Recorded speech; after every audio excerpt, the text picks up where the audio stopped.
Halo teman-teman, selamat datang di podcast kita dengan saya sendiri sebagai host di sini dan kita kedatangan dua narasumber dari Sumba dan Papua. Halo Kak. Halo, Jai. Halo. Gimana kehidupan di Jogja ini? Sangat indah, istimewa begitu. Istimewa. Bagus, Seru. bagus. Nah, Barang-barangnya lagi murah. Wih, bagus sekali, iya kan? Nah di sini tema kita mengubah pola pikir untuk menuju kesuksesan. Nah kita nanti akan tanya-tanya kepada kaks kita berdua ini dari NTT sampai Papua tentang mengubah pola pikir untuk mencapai kesuksesan. Nah di sini kita tanya dulu satu-satu dari Kak Elo, gimana mengubah pola pikir untuk menuju kesuksesan? Ya, menurut saya sih kita harus buang ini masa-masa lalu gitu kan, yang otak kita yang masih kayak kanak-kanakan gitu kan. Jadi kan nggak mungkin kita semakin hari semakin kecil kan, jadi kita semakin hari semakin besar, jadi tahu mana yang baik dan mana yang mana yang benar. Jadi kita harus ubah pola pikir kita biar bisa menjadi yang lebih baik dari sebelumnya. Menurut saya itu aja sih. Ya, kalau dari kalian gimana? Kalau menurut saya mengubah pola pikir itu bukan hal yang mudah ya. Iya, sangat betul. Bukan hal yang mudah. Mungkin hal-hal kecil kayak bagaimana ya, kayak kita berpikir ke depan itu sangat sulit. Kita pikir kayak gampang, Iya, tapi kayak pada saat kita lakukan itu sangat sulit. Iya. sangat sulit. Pasti kita akan merasakan pas kita zaman sekolah, Ya, pikiran kita masih negatif, negatif, nakal, minum-minum. Pasti kita pas kuliah ini akan ada pikiran untuk mengubah. Iya, pasti. Gimana kita untuk mengubahnya itu mencapai kesuksesan. Ya. Dan juga bisa membahagiakan kedua orang tua kita. Pasti itu. Pada saat SMA tuh saya berpikir begini, kalau nanti kuliah tuh kayaknya kuliah tuh gampang. Iya. Tapi pada saat jalan nih, Itu Susah, sangat sulit susah, sekali. susah. Sulit sekali kawan. Pasti. Kita pikir tuh kayak gampang, Iya. tapi pada saat kita jalan itu susah. Gitu.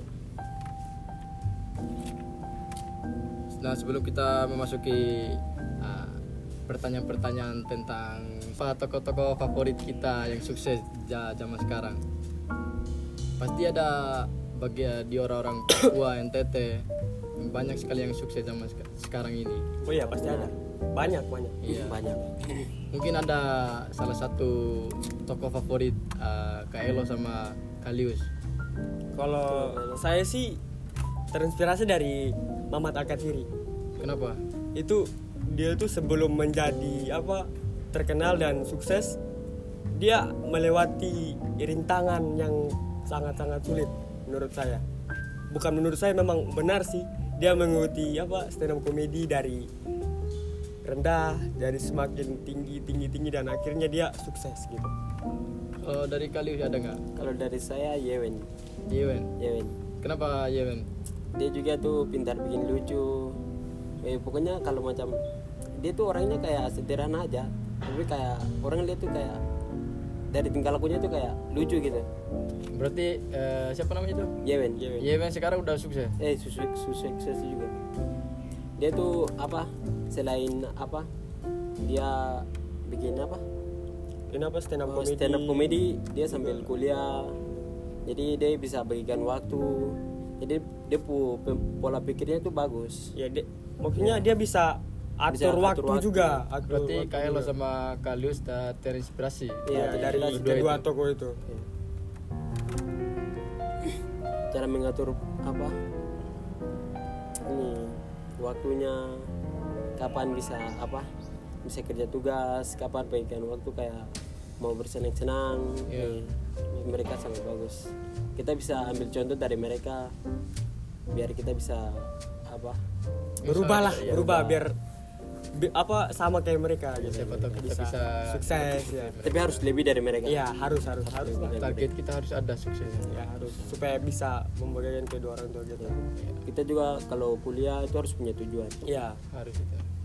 Masa yang kuliah nggak ada tujuan kan?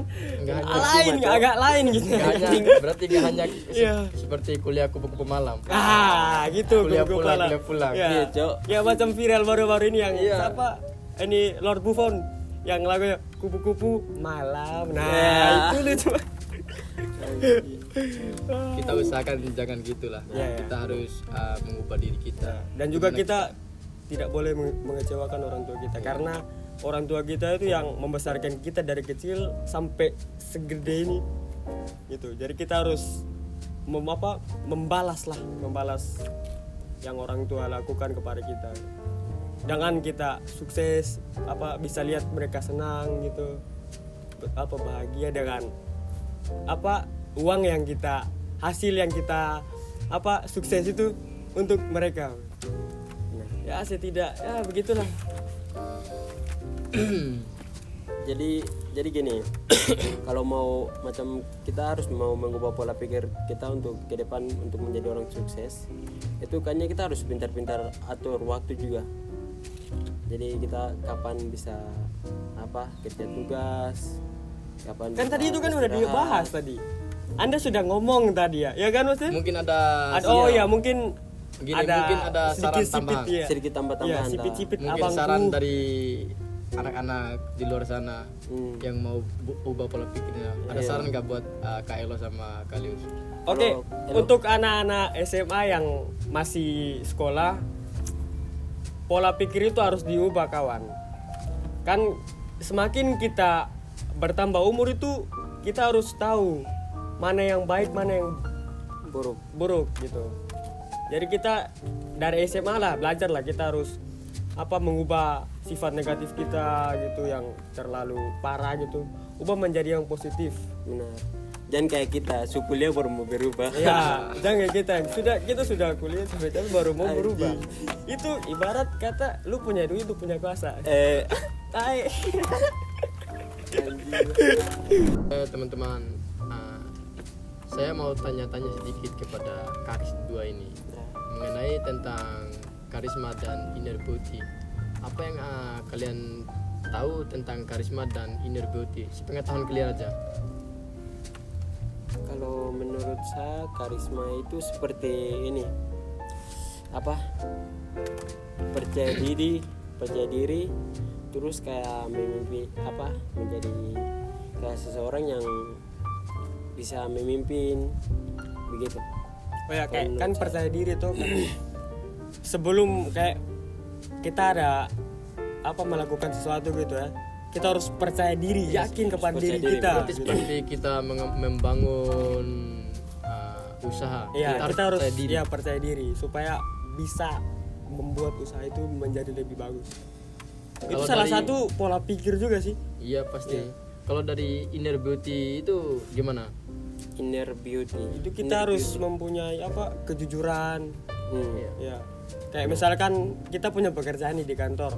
Terus ada barang kantor gitu kan. Kita tidak boleh mengambil.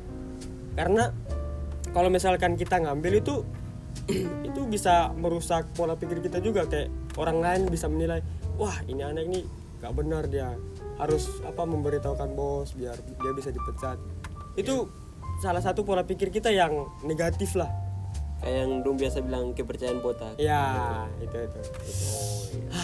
Menurut saya itu sih sama Iya. Yus. Berarti itu aja.